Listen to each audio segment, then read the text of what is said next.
In this lecture, we're going to talk about the various kinds of criminal sentences and a little bit about their philosophy behind them. But just remember, um, if you've been convicted by a court of a crime, there's some sort of penalty or sanction for that crime. And we're going to talk about the various options. Okay, before we get into the various options, let's talk a little bit about how sentencing, just sort of a refresher about how sentences are created. I'm going to apologize and make a Diet Coke sound here because my mouth gets dry when I talk on these lectures. Okay, so remember, there are three branches of government: the executive branch, think the president on the federal level, or the governor of the state. You have the legislative branch, on the federal level, you have the House of Representatives and the Senate. We have a similar thing in Hawaii, right? We have a House of Representatives and a Senate. And you have the court systems, okay? You generally speaking have three levels. You have a trial court level. That's where basic guilt and innocence is decided. And then you typically have an intermediate appeals level and then a Supreme Court of some type. Okay, where constitutionality of laws are decided. Okay, I'm going to talk a little bit about the process. Okay, so remember there's a separation of powers. Okay, and how these three branches of governments work. The legislature writes the laws. The president or governor, meaning the executive branch, can either sign the law or veto it. Right, that checks the legislature. But then the legislature can override the veto with the 2/3 vote, typically, um, of both houses of Congress. Okay, um, and then what would happen? The courts actually decide the constitutionality of a law. So a person who feels injured by a certain law would sue. It would eventually get to an appeal. You would start with an appeals court would look at it. Maybe it would get to the Supreme Court. But for example, when I first showed up in Hawaii, only people of Hawaiian descent were allowed to vote for trustees of the Office of Hawaiian Affairs. A rancher on the Big Island, um, supported by right-wing think tanks, sued and now used civil rights law and said it was racially biased, and the conservative Supreme Court of the U.S. agreed. Okay, so now anybody can vote for Office of Hawaiian Affairs trustees. Okay, so basically the courts interpret whether or not the law is consistent with the Constitution, right, by checking the power of the other two branches. Okay, now if we talk about crime, the majority of street crimes you can think of are such as robbery, murder, rape, stealing somebody's car, etc. Those are state crimes. So the laws would be written at the state level, and so each of the 50 states would have a sentence possible if you're convicted of felony car theft or something, right? Or if you're convicted of murder in the first degree, right? Um, so depending on how the law is written, right, the judge may or may not have discretion.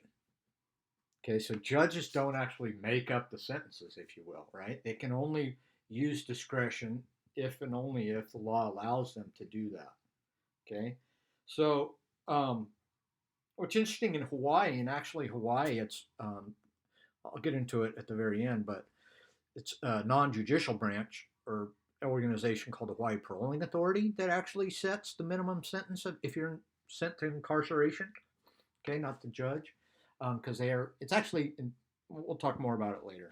But you could sort of think of it as the most basic way would be the judge has a law and it says, if they're convicted of this crime, here's the sentencing option, right? And then the judge would weigh whatever option, whatever circumstances, such as the nature of the crime, maybe the law is written in such a way that if you're a repeat criminal, it'll have a stiffer penalty, etc.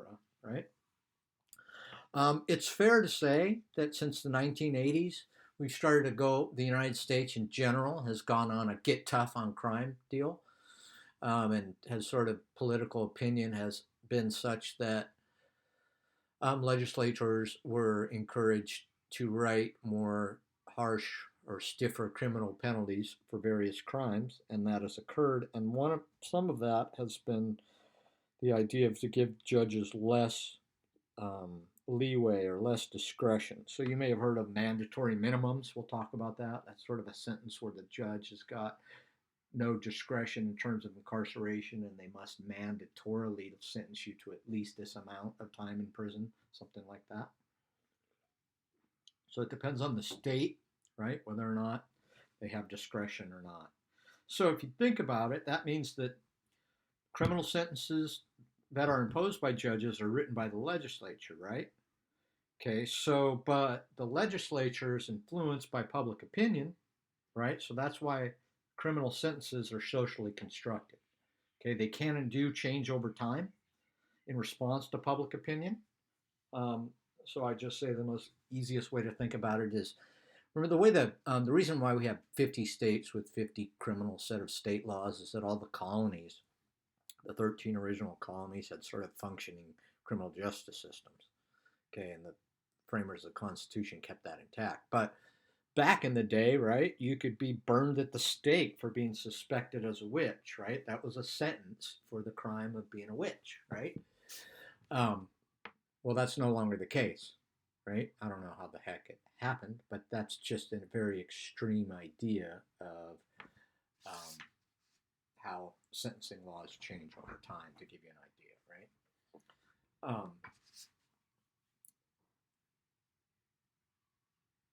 The last thing I want to talk about is no matter how the law is written, there's always going to be costs and benefits or unintended consequences of criminal sentences, right? So at the basic level, just keep it super simple, incarceration is super expensive, right?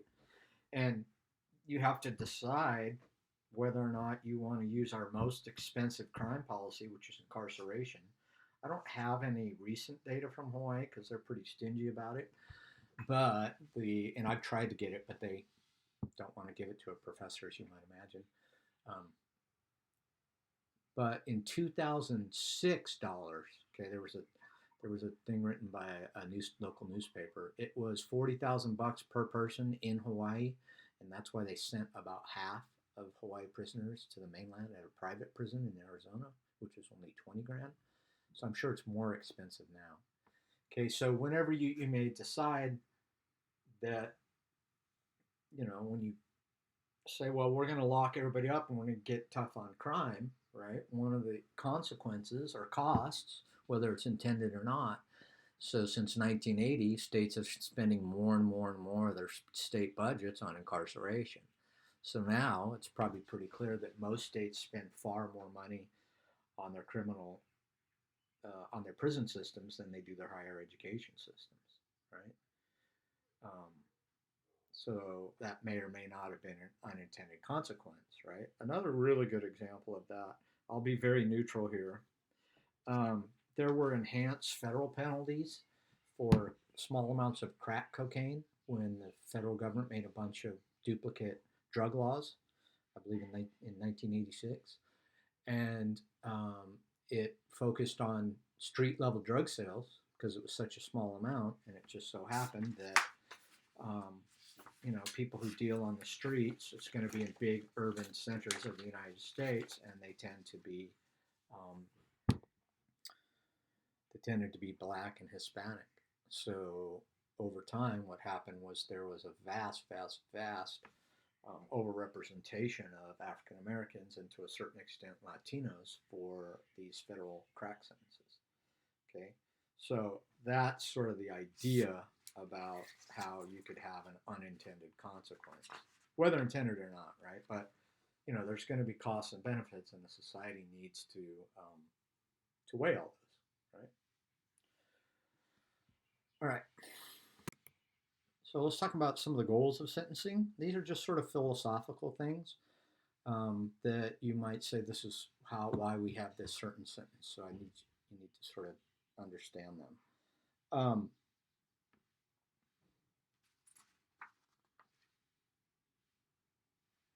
Retribution and vengeance. Some scholars like to make a distinction between it. Um, I think it's a good idea. Retribution is the idea that the punishment is proportional to the crime.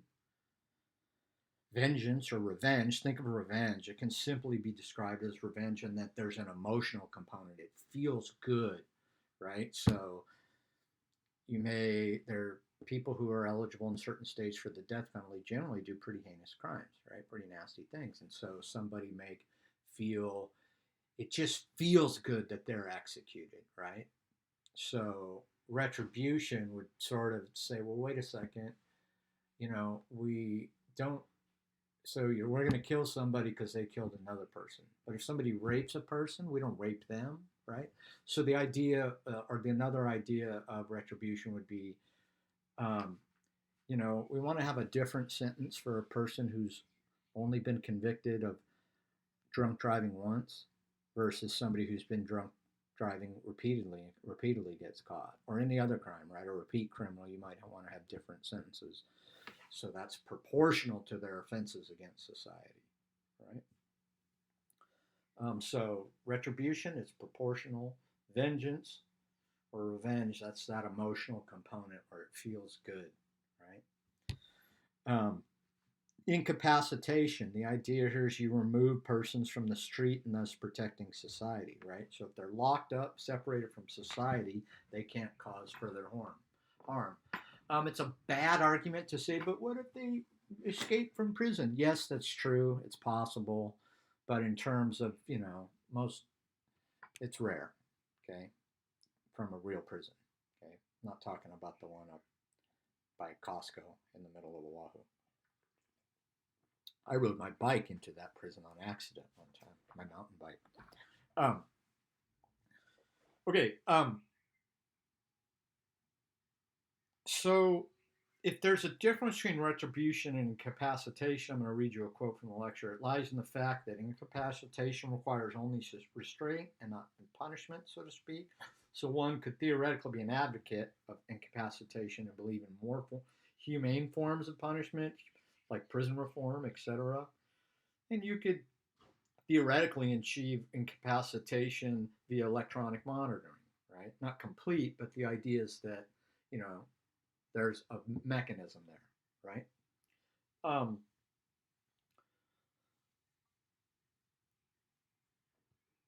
so incapacitation, that can also be an argument for super long prison sentences, and was, right? The idea was that these people in the 80s and 90s, in the heyday of the get tough on crime thing, there was this idea of criminals being predators, especially young kids, right? Um, and the idea is that we want to put them away for long periods of time to protect society. Okay. There's some problems with the theory, as you might have thought about already. So it's impossible to define it objectively, right? So how we answer what is incapacitation depends on our personal morals, beliefs, and values, right? So um, it one scholar suggests that incapacitation is problematic and that only a sentence of death, right, or life without parole is going to permanently incapacitate somebody, right? That's the only way to guarantee it. And again, you would assume that they can't escape from prison, or very unlikely, which is true, right? So whenever you release a person into the community, there's always a chance they're going to engage in future crime, right?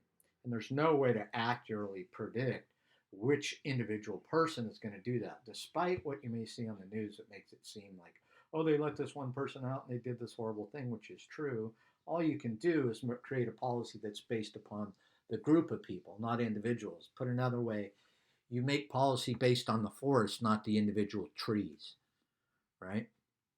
So it may be true for the group, but not necessarily for the individual. So, for example, there you may have remembered the COVID-19 global pandemic, right? My buddy worked on the Pfizer vaccine that worked for 95% of people who took it. So for the group, it works, right? But 5% of the people who take it did not get protection, right? And those values may change over time, but that's the idea, right? Is you have individual variation. So it's really hard to determine, what's going to happen with somebody. Okay. But certainly to ensure total safety, total incapacitation, you'd have to spend a lot more money, and we already spend a lot of money on prisons. Hawaii, remember in 2006 was the latest data I calculated. We were spending almost $500 million, which is a lot of money, 300 million or so, I believe, on incarceration just in a small state like Hawaii. That's a lot of money. Okay, deterrence. There's two basic kinds, specific and general. The idea here is that somebody will be dissuaded from, they will not commit crime because of threat of future punishment. Okay, so specific refers to an individual. Okay, so the idea is that sort of once convicted, a criminal will learn their lesson and will be deterred from doing it again. That's one idea, right? So this should theoretically reduce recidivism. Um, there's also the idea that an individual would never do it on purpose, which gets into general deterrence, right? So that's the idea that society in general, large amounts of people will be deterred from committing a crime because of the threat of punishment, right? So there's not a lot of support for deterrence of either type, to be honest with you. Um, there's a great quote in the lecture notes. So the support for deterrence is based primarily on faith, conjecture, and emotion, and there's overwhelming evidence to suggest the deterrent effect of punishment is at best weak. Okay, so it seems to work best for people with standing in the community to lose, right? So it's more effective, thus, for white-collar crimes than street crime, or it's more effective, regardless of the type, for somebody who has something to lose, right? Me as a professor, I've got more to lose. I could be fired for a felony because the UH professor was convicted of a felony, and that person was not able to be fired. And then in subsequent contracts, we have a clause where it says if we're convicted of a felony, we can be fired. So I've got a lot to lose, right? As opposed to somebody who's homeless and living on the streets, right? So that's the idea, that it would work better for somebody who's standing in the community to lose. Rehabilitation. The idea here is that there's something to fix, right? You can offer them some sort of treatment that would allow whatever causes crimes, whatever the reason is, right? They can be figured out, addressed, and you'll give treatment and you'll be reformed in some way, right? It definitely comes from a really good place in humanity's heart, right?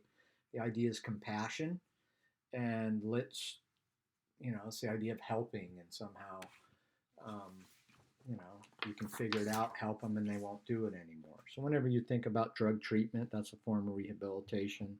Any kind of vocational treatment, job training, etc., would be an idea there. Any kind of psychological anger management, that would be that idea. Um, really had its heydays in the 60s and 70s, and by the late 70s and then the early 80s, we get into the get tough on crime idea. So it's fair to say that the public support for rehabilitation has gone down since 1980. We're starting to get back to, let's just take drug crimes, right? This is my personal opinion, that there's a racial component to what are called drug scares.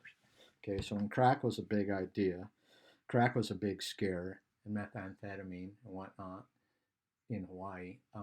Let's stick with crack. It was primarily used in big city urban areas, which tended to mean ghettos. And if you haven't noticed, poverty is associated with race, right? And so crack users were demonized as monsters. Okay, well, in the 2000s or thereabouts, we started to have an opiate crisis where people were starting off on pain pills, and then eventually pain pills get so expensive due to what's called, I'm blanking on what it's called. You basically get immune to, you need more and more of it to get the same effect. And so it started to spread amongst rural whites, became very widespread among whites, and then it's actually, there's been, what the problem with opiates is you can literally die in overdose, and there are lots of people dying due to opiates. But since so many of them are Caucasian or Haole, there's been a different approach. It's like, oh, we need treatment now, right? So that to me is, if they were black and brown, that wouldn't be necessarily the idea behind it. So sorry for that's just my opinion. You don't need to agree with me. I should write an article on it though. That's just an aside. You won't be tested upon my opinion like that. Okay, restoration. That's the idea that, you know, it works best with property crimes, right? Like if I steal your TV or your car stereo, I can somehow replace it via a fine. Restoration could also theoretically mean some kind of making things porno, right? If you were to, if even if it was a violent crime, somehow the victim and the perpetrator, there's some sort of apology and there's some sort of way to restore it. So that's the idea or the theory behind it. Okay, there's basic sentencing options that we'll discuss in greater detail in the following slides, but fines, that's some sort of monetary payment, right? You have community corrections, which are probation, parole, drug treatment, etc. Imprisonment or incarceration, that just means you're locked up in a jail or prison. There's the death penalty, capital punishment, it's sometimes called. That's state-sponsored execution. And then lastly, there are practical considerations, right? Regardless of whatever theory guides the sentencing law that was written, judges are constrained by reality, right? Your prisons may be, it's gotten to the point where many prisons are operating over capacity and are on sort of federal decree to reduce prison overcrowding, right? There might not, another problem with, you say, okay, let's make drug treatment available. One of the problems is there a lot of times there won't be any slots available in drug treatment. Same with any other form of vocational or rehabilitative treatment, okay? So a judge can only sentence somebody to drug treatment, anger management, etc., if there's a slot or a space for them. Okay, fines, just what you would think it is. It's paying money, right? Sometimes it's combined with incarceration or probation. I'll talk about what probation is in a second. So if you think about it, most traffic crimes can be solved with paying of a fine, right? Fines can also be imposed for felonies, right? Importantly, though, the Supreme Court has made a series of rulings saying that fines are limited in the following ways. You can't be held in jail or prison beyond your maximum sentence in order to pay off fines. You can only limit punishment or a fine for those who have the ability to pay, and putting those in jail or prison who cannot is a violation of constitutional rights. It's kind of interesting in that one of the reasons why the Ferguson riots in Missouri, I believe it was, happened was because there were sort of these fines that were being used to support the police system. So almost the police department had a financial incentive for giving out tickets, if you will. And then a court cannot revoke probation just upon the ability to fine. And one of the ways in which they've survived is something called day fines. They're supposed to be adjusted to fit a person's ability to pay. Essentially, they figure out their daily income and base the fine on that. Okay, so that's a little bit about fines. Okay, community corrections. Probation is the most basic kind. It accounts for over 60% of the people who have been sentenced by our criminal justice system. So basically, you never are incarcerated. There's a set of rules, right, that you have to follow. One of the most important ones is don't commit any new crimes. But then you also have to do things like meet regularly with your probation officer. They may assign that you need to either maintain employment, look for employment. Maybe you have to make child care child care payments. Maybe you have to go to certain drug treatment meetings or whatever, right? Maybe you'll be drug tested, stuff like that. And as long as you do that, you won't be locked up. But if you do commit a new crime, right, they could lock you up based upon, there's a lot of discretion with the judge and the probation officer, though, right? In fact, most of the people who violate probation and parole, they do so what are called technical reasons, not because they commit a new crime. So basically, failing P tests, failing to show up to meetings with your probation officer, etc. Okay. Parole, that means early release to prison. So you can only get to prison if you've committed a felony, and generally when you're sent to prison, it's at least a year. So it's early release from prison. You've been a good little boy or girl in prison. You've served what's called good time, right? And they'll let you out early, and as long as you follow same exact idea of probation. There's a set of rules, and if you follow them and don't commit new crimes, you won't be locked up. Again, the vast majority of people don't use their newfound freedom out of prison to commit new crimes, but those who are sent back, it's called recidivism. It's for violating the technical rules. Okay, but probation and parole, since you're out in the community, remember all of these community options are much cheaper than incarceration, right? There are all kinds of community options: drug treatment, educational treatment, vocational programs, and they'll send you to, learn to be a welder, drug treatment, etc. Okay, it could be psychological treatment. Okay. Okay, imprisonment or incarceration, it's meaning locked up, right? It's the most expensive option. Latest data suggests it's $20,000 to $40,000 a year in Hawaii, and that's a long time ago, 2006, where it was 40 grand per person per year, okay, in Hawaii, 20 grand outside of Hawaii. In 2006, we were locking up about 3,500 people. You can do the math, several $100 million. Okay. Talk about the various types of incarceration sentences, okay? So you could be in jail for something less than a felony, right? Or prison for a felony, okay? But here are the various ways that it can work, okay? So indeterminate sentence means there's sort of a fixed minimum and maximum, or a range of time, if you will, for each type of crime. So pretend a crime calls for not less than a year, but not more than 5 years, depending on the circumstances of the crime and the person who committed the crime, right? They'll get a sentence between 1 and 5 years, okay?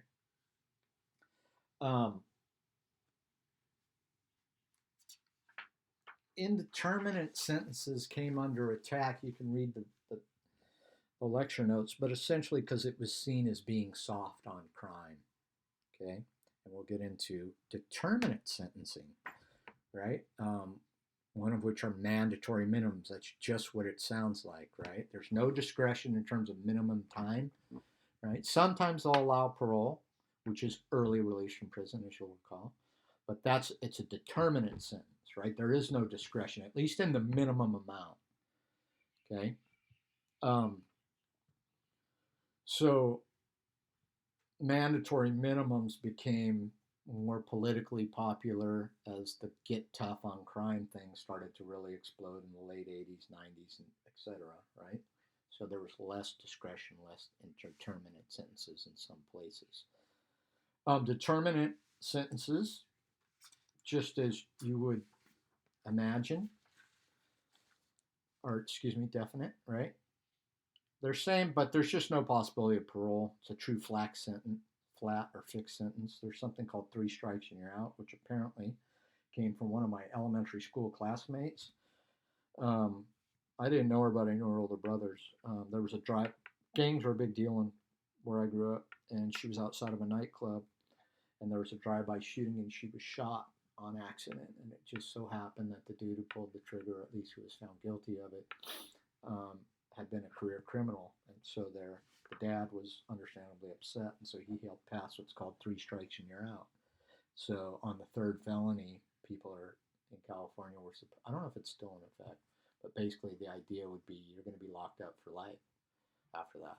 And there's been stuff for pretty minor theft and whatnot where they're locked up for life. So that would be an example of a definite sentence. Okay, how does it work? Okay, usually there's a sentencing hearing and there's some sort of pre-sentence report, right? And the defendant may get an opportunity to speak, right? And the idea is that you have a detailed history about the crime, the nature of it, right? How bad was it? What is the criminal history of the person, right? What sorts of so basically, what are the circumstances that should determine how long or how short the sentence is, right? You can have a concurrent sentence or what's called a consecutive sentence. Okay, just real quickly. Pretend you are convicted of 2 crimes and they each have a 1-year incarceration. So concurrent means you're allowed to serve only 1 year and both of those sentences are served concurrently or at the same time. A consecutive sentence would mean you serve 1 year, then another year, so you'd end up doing 2 years. So you may have heard of, like for really bad murderers, they'll give them consecutive life sentences, right? And even life doesn't always mean life, right? Depending on the state. So let's pretend it's 20 years, right? Minimum. You may be given 4 of those, so you're pretty much guaranteed to die in jail, that kind of idea. So if I were to test you, right, remember concurrent means you're allowed to serve the 2 sentences at the same time, right? Consecutive means you have to serve them one after another. Okay, in Hawaii, what's interesting is that I have a lecture on parole in Hawaii in one of my community corrections course. But basically, there's a non-judicial body called the Hawaii Paroling Authority, or HPA. Okay, they actually set the minimum sentence. So that would be, and I'm talking about being incarcerated. Okay, so that's the minimum time they need to be. They could actually be considered for parole. Okay, and then they would, if they're at that time, so they would serve at least this amount, then they might be eligible for parole, depending if they're a good or bad little person in jail, right? And then if they are, they would either grant parole or not, right? And then they would set the conditions of parole. And then if they were, it's getting called rolled up, is sort of the street term for it, right? And so if you're going to be sent back, reincarcerated, they would determine when that occurs. Okay, so in practice, the HPA, so the legislature in Hawaii writes the sentencing laws, right? The judges pass the sentences. But in Hawaii, it's really the non-judicial organization called Hawaii Parole Authority that sets the minimum amount of incarceration and deals with whether or not they'll be eligible for parole and all that. In my opinion, you don't need to agree with me, but it's good because judges need to be paid a lot of money and court costs are expensive. So having it's almost like sending you to a nurse practitioner instead of the doctor because it could be cheaper. So in my opinion, that's a good idea, but you don't need to agree with me. Okay, that's the end of the lecture. Make sure and read the lecture notes.